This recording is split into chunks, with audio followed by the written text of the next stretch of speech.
Մասնախոսքը։ Երբ որ Ռոբերտ Քոչարյանն ասում է, որ եթե ինքը 2021 թվականին լիներ իշխանության, Արցախը չէր հայաթափվի, ասեք ինչ մեխանիզմով, բացատրել է ձեզ։ Այն մեխանիզմերով, որ Հայաստանի Հանրապետության երկրորդ նախագահը եւ Արցախի Հանրապետության առաջին նախագահը հենց այդ ճգնաժամային իրավիճակում, հենց այդ անելանելի իրավիճակներում թվացial որ պատասխանատվություն ստանձնող մարդիկ էլ չկային, ստանձնել է Արցախի Հանրապետության նախագահի ղեկը, ինքնապաշտպանական ուժերի հրամանատարությունը ստանձնել է ինքը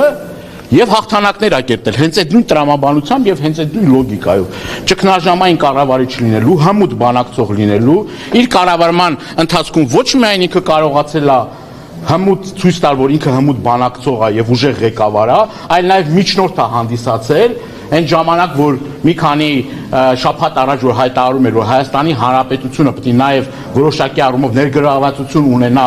նույն Իրանի Իսլամական Հանրապետության շուրջ տեղի ունեցող իրադարձությունների, այդ մարդը այդ փորձն ունի։ Շատ բան չի խոսում, ես կուզեմ շատ բան խոսի իր կառավարման ժամանակահատվածին, թե ինչ միջնորդական դերակատարություն ա ունեցել նախկինում Իրանի շուրջ տեղի ունեցող իրադարձությունների, կներեք, իրադարձությունների եւ դրա իր մասնակցության Եվ այդ մասնակցության շնորհիվ վերահաս վտանգը կանխելու։ Ես կուզեմ ինքը շատ խոսի դրա մասին, բայց քանի որ ժուշկալ է եւ շատ թեմաների մասին ինքը չի խոսում, դա կարծում եմ, որ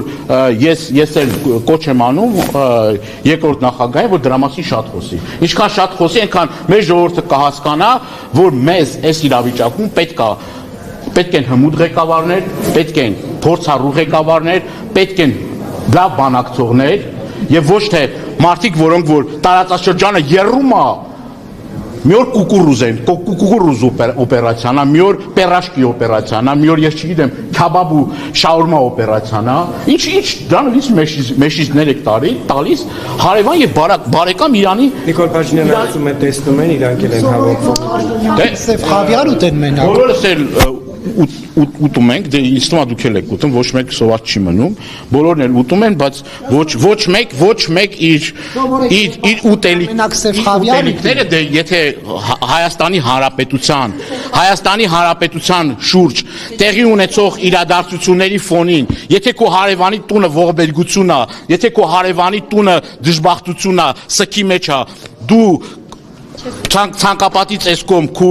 ուտելիքային բաներն է ցուցադրում, ինձ թվում է դա նորմալ չէ, ավելի քան նորմալ չէ։ Իշխանությունը մեղադրում է ձեզ